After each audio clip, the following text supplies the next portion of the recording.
अपघातग्रस्त वारकऱ्यांना शिवसेनेकडून मदतीची घोषणा आहे। मृत वारकऱ्यांच्या कुटुंबियांना 2 लाखांची आर्थिक मदत केली जाणार आहे। उपमुख्यमंत्री एकनाथ शिंदेंनी कॉलद्वारे संवाद साधलाय।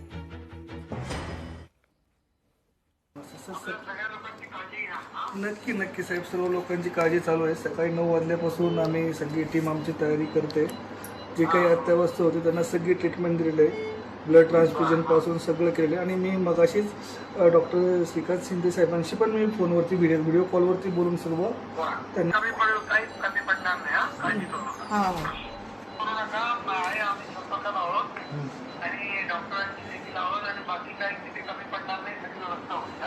ठीक आहे सर।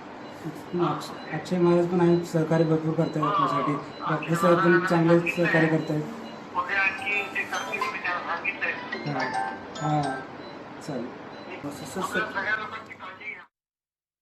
साहेबांनी काल आम्हाला सूचना दिल्या की वारकरी म्हणजे वारकऱ्यांची सेवा म्हणजे पांडुरंगाची सेवा, आणि या वारकरी इतर आज अडचणीत असतील ते वारकऱ्यांच्या पाठीशी आपण खंबीरपणे उभं असलं पाहिजे। प्रशासन म्हणून शासन काम करतच आहे, मी त्याचा घटकात आहे, पण या व्यतिरिक्त देखील एक पाऊल पुढे जाऊ त्या प्रक्रियेत थोडासा वेळ लागू शकतो। मात्र शिवसेना पक्ष म्हणून आपण आज या सगळ्यांच्या सोबत उभं राहिलं पाहिजे। आणि या अनुषंगानं ज्या 3 महिला मृत्युमुखी पडल्यात, वारकरी आमच्या भगिनीच्या मृत्युमुखी पडल्यात, त्या कुटुंबाचा दुःख तर आपण काही कमी करू शकत नाही, मात्र त्या कुटुंबाला आपण मदत केली पाहिजे। या अनुषंगानं जे काही वारकरीला मृत्युमुखी पडलेत त्यांच्या परिवाराला प्रत्येकी रुपये 2 लाख देण्याबाबत साहेबांनी सूचना दिलेल्या आहेत आणि शिवसेना पक्षाची मदत देखील करतोय।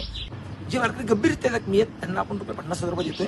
त्या व्यतिरिक्त जे किरकोळ जखमी आहेत त्यांना आपण 25,000 रुपये देतोय। लोकशाही मराठी ऐका, पहा, जागरूक रहा।